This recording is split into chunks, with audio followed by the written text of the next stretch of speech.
Bonjour et bienvenue à ce nouveau Café des Lyonnes. Bonjour Éléonore.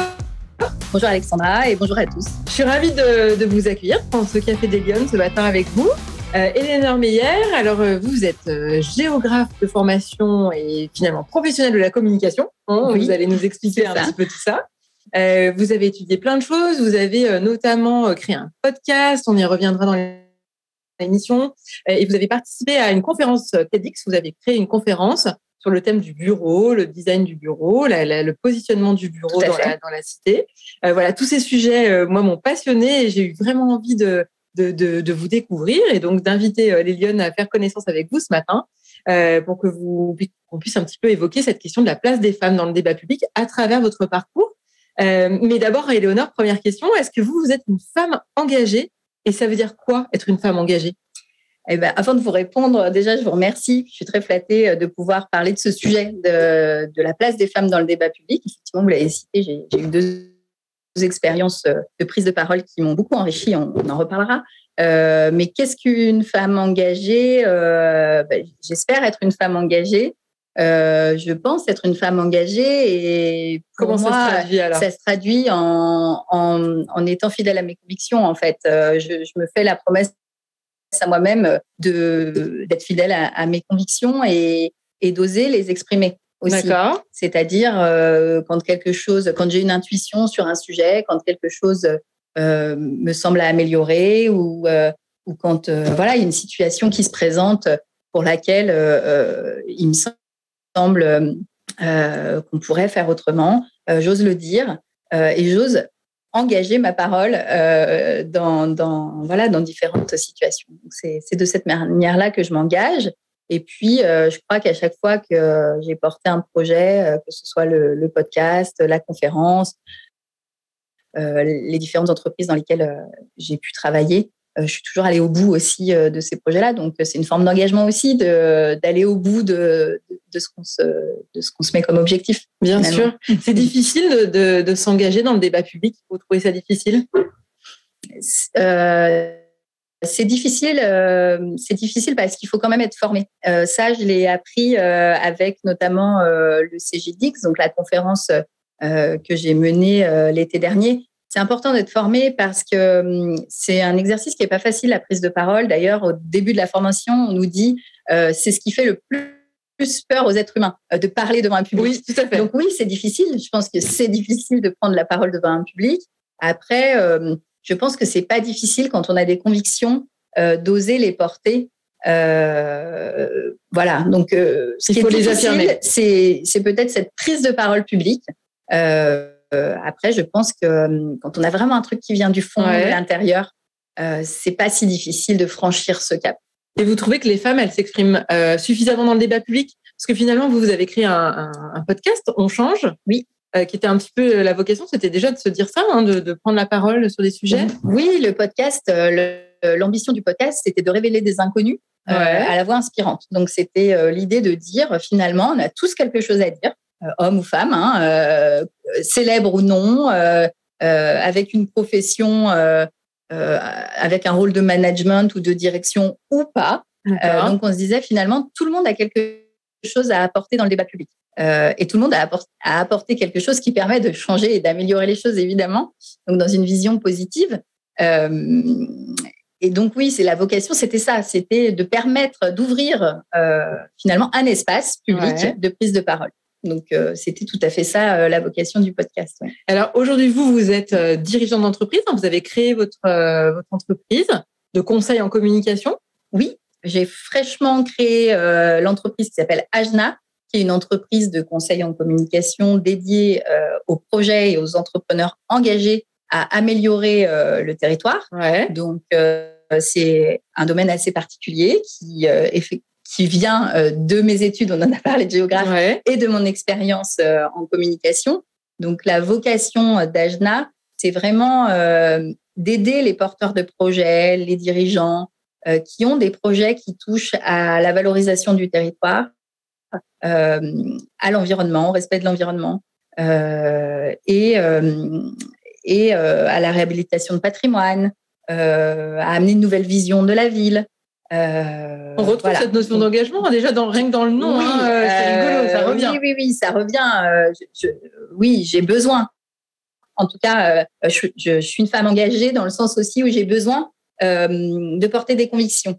D'accord. Donc oui, là, je m'adresse clairement à des entrepreneurs qui sont eux-mêmes engagés à améliorer la responsabilité territoriale finalement de chacun.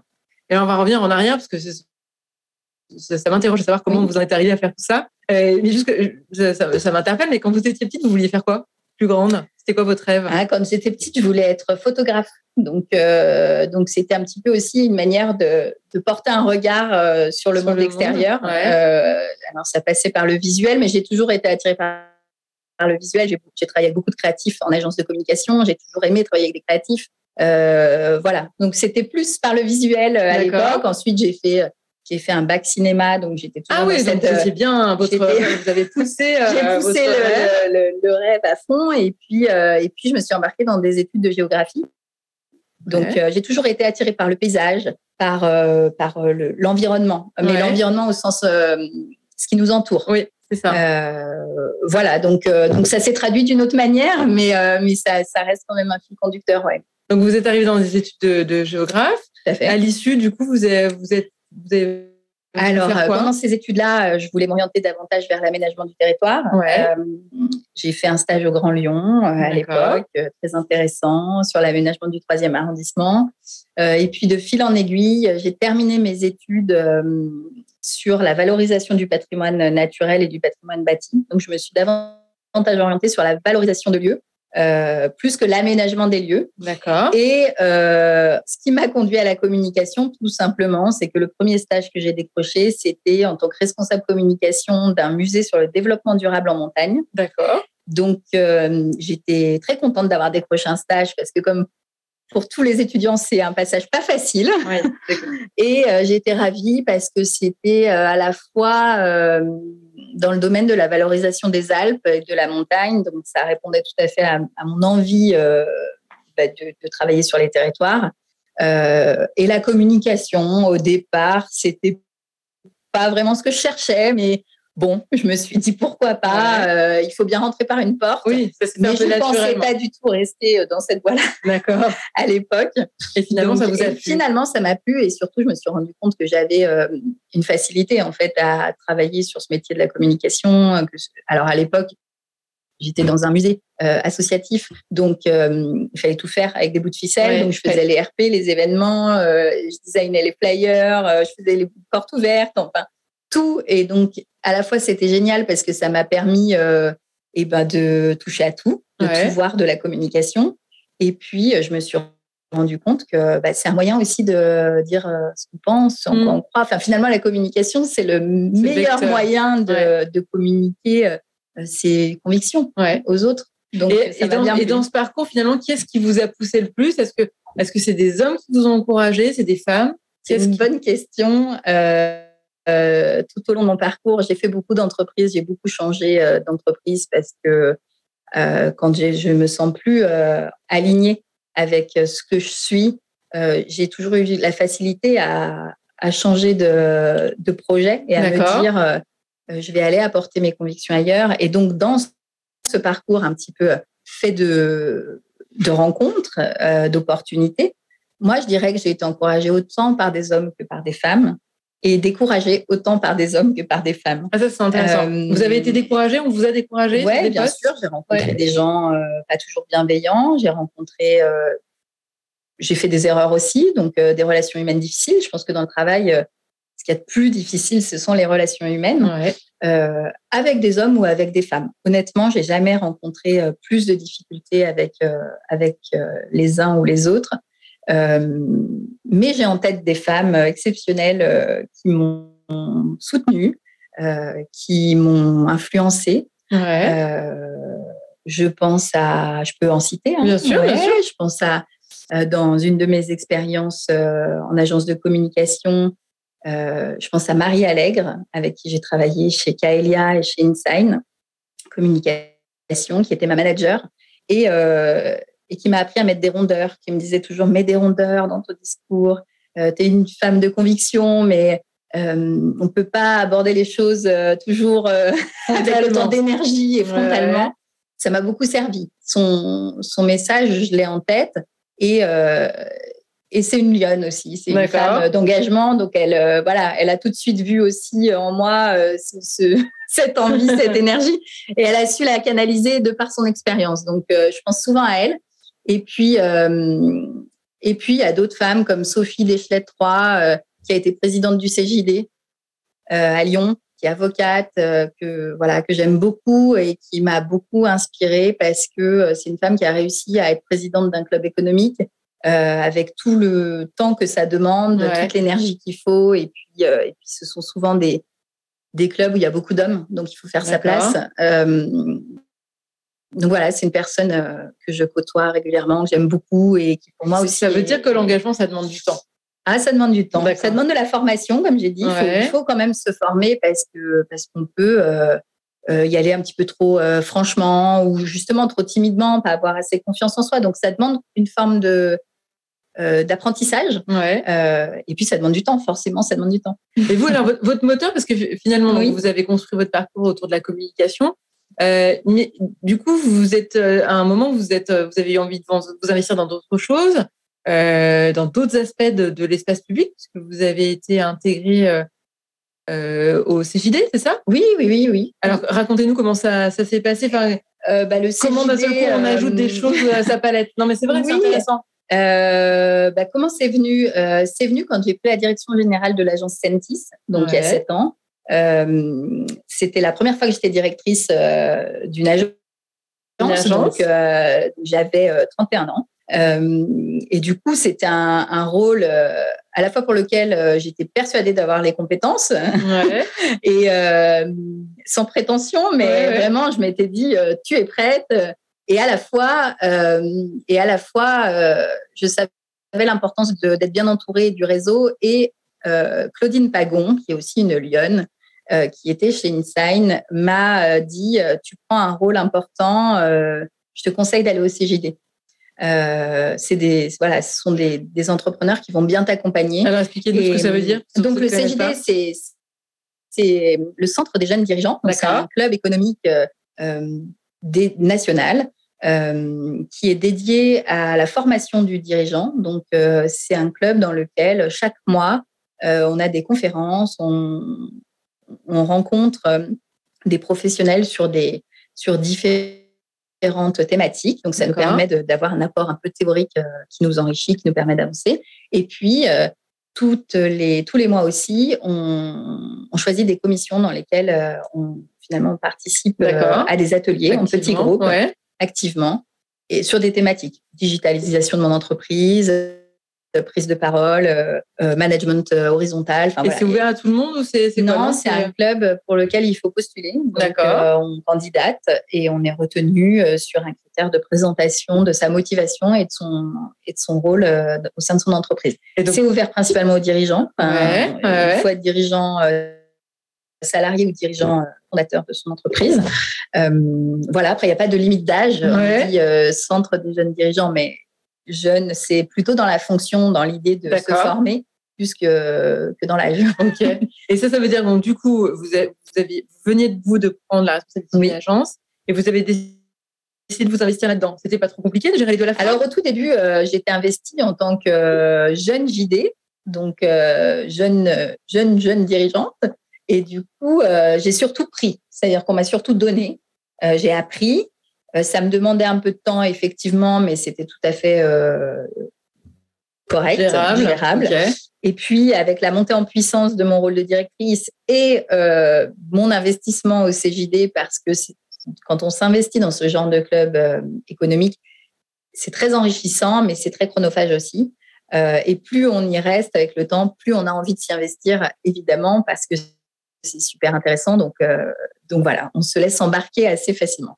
Et c'est dans ce cadre-là, en fait, que vous avez été amené à faire une conférence. Tout à fait. En fait, dans ce cadre-là, moi, j'avais pris la fonction aussi de référente jeunesse, donc de mettre en relation le monde économique avec le monde scolaire pour améliorer l'accès aux jeunes à l'entrepreneuriat, mais pas que, à l'insertion aussi professionnelle, parce qu'il y a quand même des grands sujets sur l'orientation et l'insertion. Donc, pendant 2 ans, j'avais cette casquette-là. Et puis, à la fin du dernier mandat, au milieu du dernier mandat, il y a eu ce souhait de lancer des conférences sur le format TEDx. Et il a fallu candidater aussi avec un sujet. Donc, plusieurs JD, je pense qu'une 50aine de JD ont présenté leur sujet à un jury fait de JD qui ont choisi 11 JD pour présenter leur thématique. Et là, vous êtes tout de suite dit, allez, j'y vais, je non, mon idée. Pas tout de suite. Pas tout de suite. Je me suis dit, ce qui m'a attirée très honnêtement, c'est que couplé à cette prise de parole, nous avions la possibilité d'être formés par les formateurs de TED. Ouais.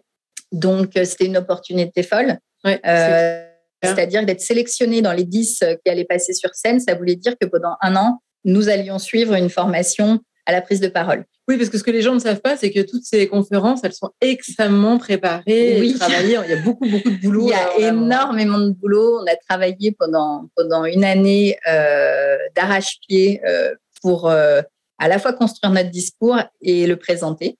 Donc, moi, j'ai surtout vu ça. Avant de voir le message, j'ai surtout vu tu n'auras pas 2 fois cette chance d'être formé grâce au sponsoring de Kiloutou qui avait sponsorisé cet événement. Ouais. Donc, c'était quand même une chance folle parce que ça coûte quand même assez cher il faut dire pour une entreprise. Je veux dire, former ses dirigeants ou ses managers à ce type de prise de parole. Ce sont des formations longues. Donc voilà, ça a un certain coût et c'est pas donné à tout le monde. Donc, c'était une super opportunité. C'est surtout parce que je me suis dit... Oui, et puis surtout, ce qui est rassurant, ce qu'il faut expliquer, c'est que du coup, on a l'impression que les gens sont d'excellents orateurs, mais en fait, ils ont beaucoup travaillé avant. Et donc, voilà, il y a beaucoup de gens qui peuvent être d'excellents orateurs, en réalité. Tout à fait. C'est pas quelque chose d'inné. On peut avoir des facilités à la prise de parole. On peut avoir des facilités au dialogue. Ce qui n'empêche pas qu'on peut être introverti ou extraverti. Ça aussi, c'est une idée reçue. On peut être très introverti et savoir très bien prendre la parole en public, puisque ça s'apprend. Après, on a évidemment des gens qui ont des facilités plus que d'autres. Mais avoir des facilités, ça ne suffit pas. C'est comme dans beaucoup de domaines. Et la formation, ce que j'en retire, moi, c'est qu'il y a un vrai travail d'écriture au départ, déjà, de structuration de son propos, qui est très important, qu'on néglige souvent. Et ensuite, le gros travail, c'est aussi la gestuelle. C'est-à-dire que on peut être très à l'aise à l'oral derrière un micro ou très à l'aise à l'oral en présentation commerciale. C'est très différent d'être à l'aise devant un public sans notes, sans micro, sans rien dans les mains. Ouais. C'est absolument avec un propos très avec spécifique à développer, spécifique, avec timé. La gestuelle, c'est vraiment la chose que j'ai trouvée la plus difficile en fait. Alors la structuration du propos, c'est chronophage et c'est laborieux, c'est besogneux. Il faut il faut du temps, on remanie. Je crois que j'ai dû faire 20 versions de mon texte avant d'arriver à une version qui me semblait correcte. Et puis il faut accepter l'idée que quand on arrive sur scène, c'est pas parfait. Ce sera jamais parfait. Donc ça aussi, c'est quelque chose il faut vraiment l'accepter. Ouais. C'est-à-dire qu'on arrive sur scène, il y a plein de défauts dans notre texte, il y a plein de choses qu'on visualise d'une autre manière et qu'on n'arrive pas encore à exprimer tel qu'on l'a en tête. Des choses qu'on pensait qu'elle allait marcher qui marchent pas. Et inversement. C'est pas un exercice réussi du premier coup. Donc, il faut aussi accepter ça. C'est-à-dire que la première fois qu'on va sur scène et qu'on présente son propos, il est imparfait. Voilà, il faut l'accepter, il est imparfait. Il ne faut pas que ce soit un frein au fait d'oser y aller. Il faut y aller quand même. Et alors, qu'est-ce que vous pensez qu'il leur manque quoi aux femmes pour s'impliquer davantage dans le débat public ? Est-ce que c'est des freins comme ceux-là ? Est-ce qu'elles ont peur ? Elles ne savent pas comment faire ? Qu'est-ce qui fait qu'elles y vont pas ? Je pense qu'il leur manque rien. Je pense que une femme est tout aussi capable qu'un homme de prendre la parole dans le débat public. Elle a autant d'idées, autant de bonnes ou de mauvaises idées. Il n'y a pas de débat là-dessus. Après, ce qui manque aux femmes, Je pense que c'est juste l'opportunité et le fait d'oser, d'avoir confiance en soi. Je pense que ça se travaille aussi, la confiance en soi. Je pense que oui, il faut avoir peut-être plus confiance en soi et plus d'opportunités. Et les opportunités, est-ce que ça se travaille? Les opportunités, ça se crée, ouais, ça se crée. Vous les avez créées, vos opportunités? Oui, moi, je les ai créées. C'est ce que je disais. J'ai changé souvent d'emploi quand ça me convenait plus pour accéder à des emplois plus en lien avec mes envies et mes convictions. Donc, oui, il faut aller les chercher. Faut les créer, il faut aller les chercher. Et pourquoi vous avez créé ce podcast Alors on change? C'était quoi votre idée? Alors, ce podcast, je l'ai créé avec une collaboratrice. L'idée, c'était déjà d'avoir un projet, ce qu'on appelle les side projects. Donc, c'était d'avoir un projet à côté, ensemble, à côté de notre activité principale. Donc ça, c'était l'idée, c'était de créer quelque chose avec quelqu'un de mon équipe, quelque chose à part, un peu différent. Mais c'est ambitieux quand on dit on crée un podcast qui s'appelle On change. Ouais, et puis du coup, l'ambition, c'était vraiment de dire prenons la parole, enfin parlons de nous, osez parler de vous. Et l'ambition, c'était de dire qu'on a tous dans notre réseau proche, dans notre carnet d'adresses, dans notre téléphone, on a tous des gens passionnants, mais à qui on n'ose pas parfois poser des questions avec lesquelles on n'ose pas aller plus loin dans la discussion. Souvent, on dit, tiens, tu fais quoi comme boulot? La personne nous dit, je fais des vidéos, par exemple. Moi, je fais des vidéos. OK, puis ça va pas plus loin. Après, on parle de tout et de rien. Et moi, j'ai toujours été frustrée de ça parce que je suis une grande bavarde et une grande curieuse. et du coup, je me suis dit, en fait, il faut qu'on se parle plus, il faut qu'on ose plus se poser des questions les uns les autres. Et si on le fait, on va découvrir qu'en fait, on a des gens formidables autour de nous, même si on le sait, mais on a des gens qui ont vraiment osé des choses. Par exemple, cette histoire de vidéaste, moi, j'ai un copain qui fait des vidéos dans mon entourage et il fait des vidéos de skate. Et ça m'a toujours interpellée de me dire, mais quel est son quotidien? Enfin, comment on en arrive là? Comment on a la conviction et l'engagement suffisamment fort pour se dire qu'on va faire sa carrière dans un domaine aussi pointu.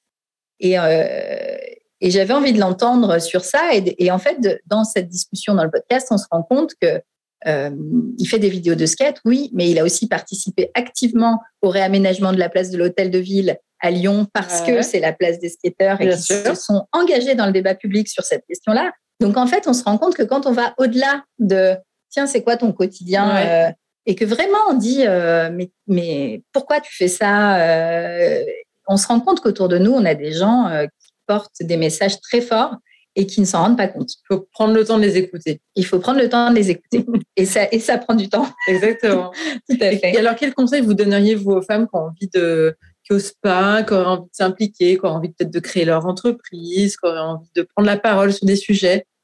Moi, je conseillerais aux femmes d'oser exprimer leurs intuitions quand on ressent quelque chose, d'oser l'exprimer. Et si on ne sait pas l'exprimer parce qu'on est trop frontal, parce qu'on est trop jeune, parce qu'on ne se sent pas suffisamment en confiance, je pense que c'est d'oser l'exprimer quand même. C'est-à-dire de ne pas s'arrêter à « je suis trop timide » ou « je vais le dire de manière trop brutale » ou on a toujours peur de la forme, on a peur de la réaction des autres aussi. Moi, je crois que quand on a une intuition ou une conviction, il ne faut pas avoir peur de l'exprimer à sa manière. Ça fera toujours son chemin. Oui, voilà. Et après, on apprend et on corrige. Exactement. Et quand on commence par cette petite pierre, on finit par finalement prendre de plus en plus d'espace dans l'espace public, plus en plus la parole. Et c'est ça qui fait qu'on se crée des opportunités. Alors que si on reste dans son coin et qu'on n'ose jamais, les opportunités sont plus difficiles à venir. Exactement. Et alors, si vous aviez, vous, une baguette magique et que vous pouviez mettre en place une mesure qui permette aux femmes de plus s'impliquer dans le débat public, quelle serait-elle, cette mesure? Vous y avez pensé déjà? Alors, si je devais avoir une baguette magique, une feuille blanche, voilà. Je pense que je travaillerais davantage à l'éducation des enfants des garçons, des filles, et à les sortir de cette question du genre. Moi, je suis très optimiste sur les générations à venir et je suis très enthousiaste avec toute la mouvance non genrée. Je trouve qu'il y a quelque chose de très positif dans cette idée de dire on est tous pareils, parce qu'on a besoin finalement d'avoir des petits garçons et des petites filles qui grandissent en se respectant. Donc, ma baguette magique, ça s'adresserait surtout aux générations à venir et à l'éducation qu'on porte vers ces générations et de faire en sorte qu'ils ne se regardent pas en tant qu'hommes ou femmes, qu'ils se regardent juste... on n'est pas en opposition. On n'est pas en opposition. On apporte tous des compétences de par notre parcours, de par notre sensibilité, et qu'on arrive à se regarder d'abord par cet œil-là, avant de se regarder par le sexe et par par le fait qu'on soit un homme ou une femme. J'aimerais beaucoup qu'on arrive à se regarder d'abord autrement, par nos compétences. Bon, c'est un vœu pour le futur, alors. Oui, et j'ai 2 petits garçons et j'essaye de leur apprendre ça, Donc j'aimerais que que ce soit quelque chose qui se développe. Ce serait beau si on arrivait à développer ça. Très bien. Mais écoutez, Éléonore, je vous remercie d'avoir pris ce café ce matin avec nous. Mais c'est moi qui vous remercie. J'espère que vous avez passé un très bon moment. Et puis, je vous donne rendez-vous la semaine prochaine pour un nouveau Café des Lyonnes. Merci beaucoup. Merci. Au revoir.